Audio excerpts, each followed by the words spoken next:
ଆଗକୁ ଶାଶୁଘରକୁ ଯିବାର ଅଛି ତ ହଜବେଣ୍ଡ କହିଲେ ଚାଲ ଟିକେ ବୋଉଙ୍କ ପାଇଁ କ'ଣ ଗୋଟେ କିଣାକିଣି କରିକି ନେଇକି ଆସିବା।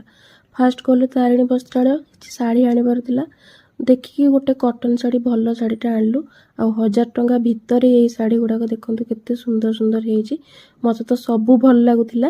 ତ ସେ ବୋଉଙ୍କ ପାଇଁ ଏଠି 2ଟା ଶାଢ଼ୀ ଆଣିଲୁ। ତାପରେ ବାହାରିଲୁ ଶାଢ଼ୀ ସହିତ ମ୍ୟାଚିଂ କରି କିଛି ନେବୁ ବୋଲି ଚୁଡ଼ି। ଆଉ ଶାଢ଼ୀ ନେଲେ ତ ଚୁଡ଼ି ତ ଯେମିତି ହେଲେ ନେବାକୁ ପଡ଼ିବ। ମାର୍କେଟ ବିଲ୍ଡିଂ ଗଲୁ। ଆଉ ଯେତେକ ଚୁଡ଼ି ଦେଖୁଥାଏ ମୋର ବି ଇଚ୍ଛା ହେଉଥାଏ କିଣିବା ପାଇଁ। ମୋ ପାଇଁ କିଛି କିଣିଲି, ଦେନ୍ ବୋଉଙ୍କ ପାଇଁ କିଛି କିଣିଲି।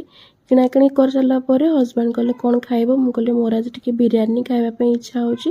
ତ ସେଇଠୁ କହିଲେ କି ଆସ ଟିକେ ବରମୁଣ୍ଡା ଆଡ଼ୁ ବୁଲିକି ଆସିବା, ସେଇପଟୁ ଗୋଟେ ଭଲ ଜାଗାରୁ ବିରିୟାନୀ ପାର୍ସଲ ନେଇକି ଯିବା। ତ ସେଇଠୁ ବୁଲାବୁଲି କରିସାରିଲା ପରେ ପ୍ରାୟ ମାନେ ସନ୍ଧ୍ୟା ହେଇଯାଇଥିଲା 8ଟା ପାଖାପାଖି। ତ କ'ଣ କଲୁ ନା ଆମେ ବିରିୟାନୀ ସେଠି ନ ଖାଇକି ଘରକୁ ପାର୍ସଲ ନେଇ ପଳେଇ ଆସିଥିଲୁ।